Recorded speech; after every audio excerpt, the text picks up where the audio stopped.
One of the very important thing when I start out to look for jobs, may it be for experienced people, may it be for freshers, is your CV. Yes, a good CV signifies that you have worked or you have done your homework before you are going to apply for a job. So in this video, I'm going to talk about how you can build a good CV and what are the components that a good CV should have. If you like this video, please like and subscribe my channel. Let's talk about this CV. This CV is for a fresher.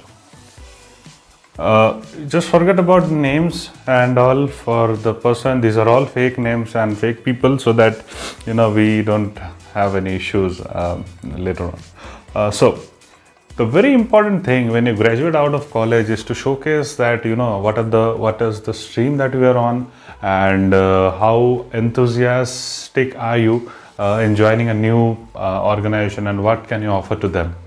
So when you know all these things, you know that you are ready for a job. You come to any CV building portal, or you come to any existing CV that you have, or you get it from a seniors and you start working on that. And the most important thing is give a good summary. In this thing, see, in the first thing that you see over here is a good summary that is written.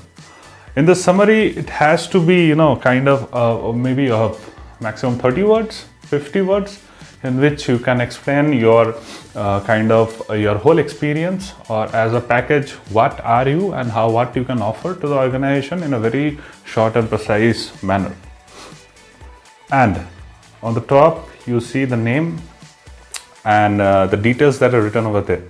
So, the name goes on the top, big bold letters, and it should be accurate. What is there in your Aadhaar card or any official document should match over here, because later on it might create an issue.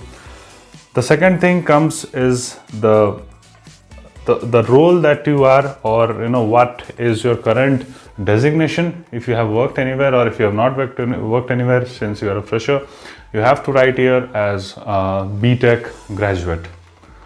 Now, next thing is your phone number, your email ID, your website if you have any, and your location. I would also say that please mention your mobile number, because it is sometimes necessary for the HRs to connect with you, and sometimes they have so many things on their minds that they forget. So CV would be your one-page solution for everything regarding you, so they can go and check everything over here. And now the college experience. So you see over here, the experience that they have written is for a BTech person who is from VIT University. So for example, if you are from WBUT, so you mention about BTech and WBUT, and then the name of the college right below that, and then which year you are passing out, where is the location of the college which you mentioned, it's well over here. So for example, if you are from Dhanbad, you can write Dhanbad over here. And the next, these are very exciting things that I saw in this CV, and I would also recommend it because it gives a very good overview of the candidate, is your course description or your course overview in bullet points. So for example, this guy, he is in electronics engineer, because it's written he is engineering distributed systems on LRU and adaptive cache replacement in VMNetX, real-time embedded systems for medical systems and devices. So all these things comes under electronics engineering. And for example, if you're applying for a job in an electronics company, it will give a very good impression, because the person who is reading your CV will definitely know that this guy knows the thing.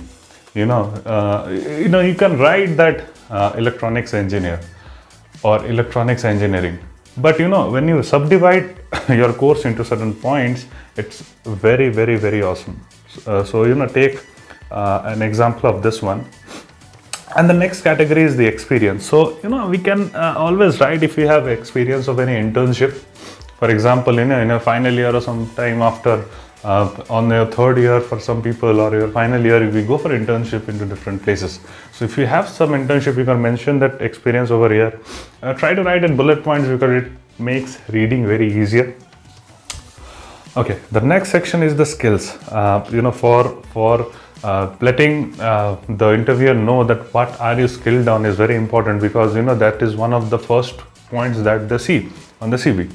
So over here, for example, it's GStreamer, C, Python, C++, ARM assembly, and examples all these languages. For example, if you know Java, if you know Python, you can mention over here. That gives a very important impression. So don't overwrite or don't underwrite. Write whatever you know, because questions can be asked when you go for the interview. Next is the publication section, and by name of publication, it doesn't mean any book you have published or not. It can be, but that is on the MTech level. For BTech level or bachelor's degree graduate, the publications can be any paper that you have written or any project that you have published, any Git publishing, any API that you have developed. So all these things can come under your publications. So you can write under the categories. For example, if you have worked on railroad management project, so you can write the first title as railroad management, and then you can write what was the role that you what was your role in the project, and you can write something about the project. So yeah, that is also important. That usually an engineering person, me being an engineer, we have lots of projects to work on. So this is a very good example of a project that you can mention. And finally, the achievements. Very important category. Again, achievements is where you mention all the things or certifications or any extraordinary things that you achieved in your BTech career or in your bachelor's career. There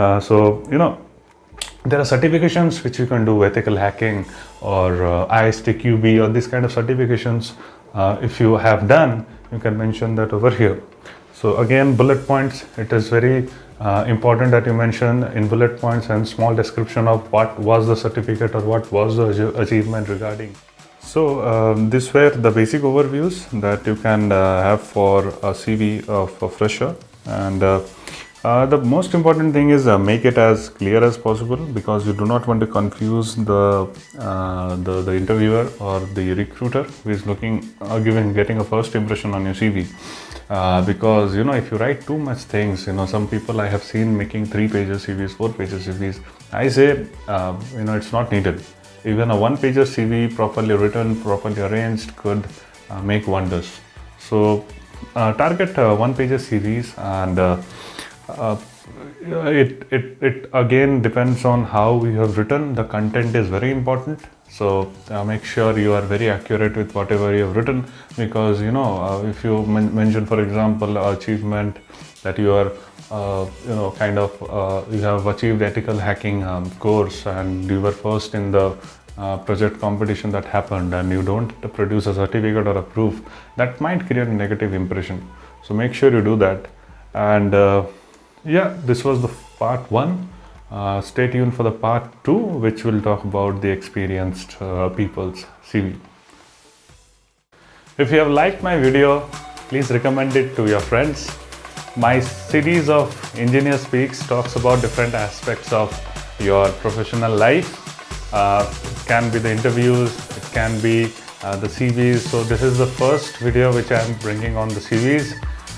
There are more in the pipeline, very exciting videos. Please subscribe my channel, and stay safe, stay healthy. Thank you.